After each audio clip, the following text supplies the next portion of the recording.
सोचिए, आज शेयर बाजार को चलाने वाले ज्यादातर लोग असल में लोग हैं ही नहीं। वो कोड की कुछ लाइंस हैं, ऐसे एल्गोरिदम्स जो पलक झपकते ही हजारों ट्रेड कर डालते हैं। आज हम इसी दुनिया में उतरने वाले हैं। ये एआई यानी आर्टिफिशियल इंटेलिजेंस हमारे फाइनेंशियल मार्केट्स को कैसे बदल रहा है, और ये रोबोट ट्रेडर्स की दुनिया है क्या चीज। चलिए पता लगाते हैं। 92%, ये कोई छोटा मोटा नंबर नहीं है। फॉरेक्स मार्केट मतलब दुनिया का सबसे बड़ा फाइनेंशियल मार्केट, उसमें 92% ट्रेडिंग अब इंसान नहीं बल्कि एल्गोरिदम्स कर रहे हैं। ये आंकड़ा सच में चौंकाने वाला है और ये दिखाता है कि ये बदलाव कितना बड़ा है। हम यहाँ कुछ ट्रेडर्स की बात नहीं कर रहे हैं, ये तो लगभग पूरे सिस्टम पर कब्जे जैसी बात है। तो आखिर ये एल्गोरिथम ट्रेडिंग है क्या भला? देखिए, इसे ऐसे समझिए कि आप कंप्यूटर को ट्रेड करने के लिए एक रूल बुक दे रहे हैं। पहले से ही सब कुछ तय है कि किस समय, किस कीमत पर और कितनी मात्रा में खरीदना या बेचना है। ये सब निर्देश पहले से प्रोग्राम किए जाते हैं। असल में ये कंप्यूटर की स्पीड और कैलकुलेशन पावर का फायदा उठाने का एक तरीका है, जो हम इंसानों से सच कहूं तो कहीं ज्यादा तेज है। लेकिन सवाल यह है कि मार्केट इस मोड़ तक पहुंचा कैसे, जहां आज मशीनें राज कर रही हैं। देखिए, ये कोई रातों रात हुआ जादू नहीं है। इसकी कहानी तो दशकों पुरानी है, जब टेक्नोलॉजी ने धीरे धीरे इंसानी ट्रेडर्स की जगह लेना शुरू किया था। ये कहानी शुरू हुई 70s में न्यूयॉर्क स्टॉक एक्सचेंज के डॉट सिस्टम से। पहली बार ऑर्डर्स इलेक्ट्रॉनिक तरीके से भेजे जा सकते थे। फिर 90s में आए ECNs, जिनसे पारंपरिक एक्सचेंजों के बाहर भी ट्रेडिंग मुमकिन हो गई। असली गेम चेंजर आया 2001 में। मार्केट्स ने डेसिमल सिस्टम अपना लिया, मतलब कीमतों में बहुत छोटे छोटे अंतर पर भी ट्रेड हो सकता था। और ये एल्गोरिदम्स के लिए सोने पर सुहागा था। और फिर आया 2010 का फ्लैश क्रैश। उस एक घटना ने पूरी दुनिया को दिखा दिया कि ये सिस्टम कितने पावरफुल और हाँ, कितने खतरनाक भी हो सकते हैं। शुरू में ये एल्गोरिदम बहुत सीधे साधे थे, बस दिए हुए नियमों को मानते थे। लेकिन अब हम एक बिल्कुल नए दौर में हैं। एक ऐसा दौर जहां एआई सिर्फ नियमों का पालन नहीं कर रहा, वो सीख रहा है, हालात के हिसाब से खुद को ढाल रहा है और अपनी खुद की रणनीतियां बना रहा है। तो यहां ऑटोमेटेड ट्रेडिंग के दो तरीके सामने आते हैं। एक है पुराना नियम आधारित तरीका, मतलब एक सीधी सादी चेकलिस्ट, अगर ऐसा हो तो वैसा करो। ये काम तो करता है, पर इसकी अपनी लिमिटेशंस हैं। और दूसरा है बिल्कुल नया तरीका, रीइंफोर्समेंट लर्निंग। इसे ऐसे समझिए जैसे कोई एआई वीडियो गेम खेलना सीख रहा हो। वो जीतने के लिए लाखों बार कोशिश करता है, हर गलती से सीखता है और आखिर में एक ऐसी रणनीति बना लेता है जिसे हराना लगभग नामुमकिन है। अगर इसे थोड़ा टेक्निकल नजरिए से देखें तो रीइंफोर्समेंट लर्निंग का मतलब है एक एआई एजेंट जो किसी माहौल में, मान लीजिए शेयर मार्केट में काम कर रहा है, वो फैसले लेता है। अगर फैसला सही हुआ तो उसे रिवॉर्ड मिलता है, गलत हुआ तो पनिशमेंट। उसका बस एक ही मकसद है, अपने टोटल रिवॉर्ड को ज्यादा से ज्यादा करना। और ये सब वो ट्रायल एंड एरर यानी गलतियां कर करके ही सीखता है। और बात सिर्फ नंबरों तक ही सीमित नहीं है। एआई अब इंसानी भावनाओं को भी समझने की कोशिश कर रहा है। इसका एक बहुत ही दिलचस्प तरीका है सोशल मीडिया।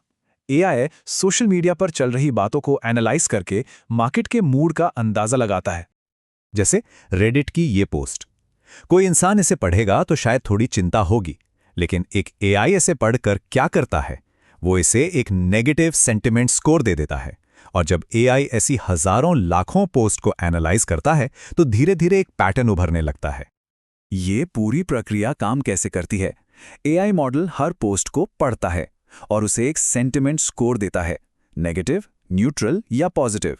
इसे नेचुरल लैंग्वेज प्रोसेसिंग कहते हैं। और इसी तकनीक से एआई इंसानों की भावनाओं को ऐसे डेटा में बदल देता है जिसका इस्तेमाल ट्रेडिंग के फैसले लेने में किया जा सकता है। चलिए अब चलते हैं टेक्नोलॉजी की कटिंग एज पर। हम बात कर रहे हैं बड़े लैंग्वेज मॉडल्स यानी LLMs की। जी हाँ, वही टेक्नोलॉजी जो चैट जीपीटी जैसी चीजों के पीछे है। अब इनका इस्तेमाल फाइनेंशियल फोरकास्टिंग के लिए हो रहा है, खासकर क्रिप्टो जैसे वॉलेटाइल मार्केट्स में।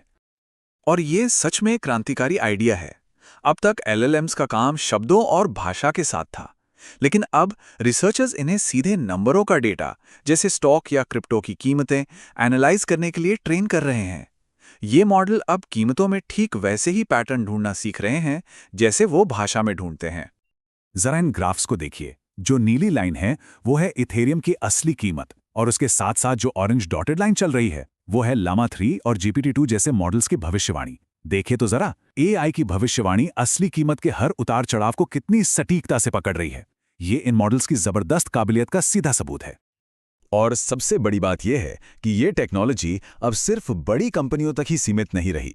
ओपन सोर्स मॉडल्स की वजह से कोई भी इन स्टेप्स को फॉलो करके अपना खुद का क्रिप्टो प्राइस बॉट बना सकता है। मतलब ये पावरफुल फाइनेंशियल टूल्स अब चंद लोगों के हाथों से निकलकर आम होते जा रहे हैं, और ये इस पूरे खेल को हमेशा के लिए बदल सकता है। तो हमने इन सिस्टम्स की जबरदस्त पावर तो देख ली, लेकिन हर बड़ी पावर के साथ बड़े जोखिम भी आते हैं, और जब मशीनें मिलीसेकंड्स में फैसले ले रही हो तो गड़बड़ होने में भी देर नहीं लगती। सोचने वाली बात यह है कि क्या होता है जब कोड में कोई गलती हो जाती है। ऑटोमेटेड सिस्टम्स में एक छोटी सी कोडिंग की गलती भी बहुत बड़े विनाश का कारण बन सकती है। इसका सबसे बड़ा उदाहरण है नाइट कैपिटल। 2012 की बात है, उनके एक नए ट्रेडिंग सॉफ्टवेयर में गड़बड़ हो गई और उनके सिस्टम ने मार्केट में अंधाधुंध गलत ऑर्डर्स भेज दिए। नतीजा, सिर्फ 45 मिनट में कंपनी को $440 मिलियन का नुकसान हुआ। कंपनी लगभग दिवालिया हो गई थी। ये हमें सीधे सीधे दिखाता है कि दांव पर क्या लगा है। और 2010 का फ्लैश क्रैश तो है ही। वो सब शुरू हुआ था बस एक बड़े म्यूचुअल फंड के एक एल्गोरिदमिक ट्रेड से, लेकिन उस एक ट्रेड ने दूसरे एल्गोरिदम में एक चेन रिएक्शन शुरू कर दिया। देखते ही देखते मार्केट मिनटों में करीब 1000 पॉइंट नीचे गिर गया। ये दिखाता है कि कैसे एक ऑटोमेटेड एक्शन पूरे के पूरे मार्केट को हिला सकता है। लेकिन स्पीड और पावर से भी बढ़कर यहाँ कुछ गंभीर नैतिक सवाल उठते हैं। क्या यह सही है कि बड़ी कंपनियों के पास ऐसी टेक्नोलॉजी हो जो उन्हें दूसरों से ज्यादा फायदा दे? और उन एल्गोरिदम का क्या जिन्हें मार्केट को मैनिपुलेट करने के लिए इस्तेमाल किया जा सकता है? और सबसे बड़ा सवाल, जब कुछ गड़बड़ होती है तो जिम्मेदार कौन है? डेवलपर, कंपनी या रेगुलेटर? जब कोई इंसान बटन नहीं दबा रहा तो जवाबदेही तय करना बहुत मुश्किल हो जाता है। और यहीं से एक नया शब्द सामने आता है, साइबॉर्ग फाइनेंस। ये आज की नई हकीकत है।